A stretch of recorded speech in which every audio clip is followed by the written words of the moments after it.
যুবক যখন সেজদায় যায়, যুবক তো জানে না, ও তো জানে আমার চলায় জমিন কাঁপে, ও তো জানে যে আমার চলায় এলাকা কাঁপে। হায়, ও জানে না ওর সেজদায় যে আরশ কাঁপে, ওটা ও জানে না। যদি জানতো তো এলাকা কাঁপাইতো না, যদি জানতো তো জমিন কাঁপাইতো না, ও সেজদা দিতে থাকতো আর আরশকে কাঁপাইতে থাকতো। যুবকের সেজদায় আরশ কাঁপে, আরশ। যুবক যখন সেজদায় পড়ে তো আল্লাহ ফেরেশতা, নাইলে এই হাদিস কোনোদিন আসতো না। আল্লাহ ফেরেশতাকে বলে উনজুর ইলা শাব মাযা ইয়াফআল, যুবকের দিকে তাকাতো কি করে আল্লাহ জানেন।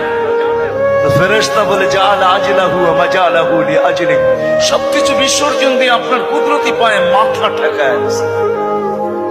আল্লাহ বলে হাদা আবদি হাক্কা, এ আমার পারফেক্ট বান্দা, ইন্নী উবাহি বিহিল মালাইকা, তোমাদের উপরে আমি একে নিয়ে গৌরব করি।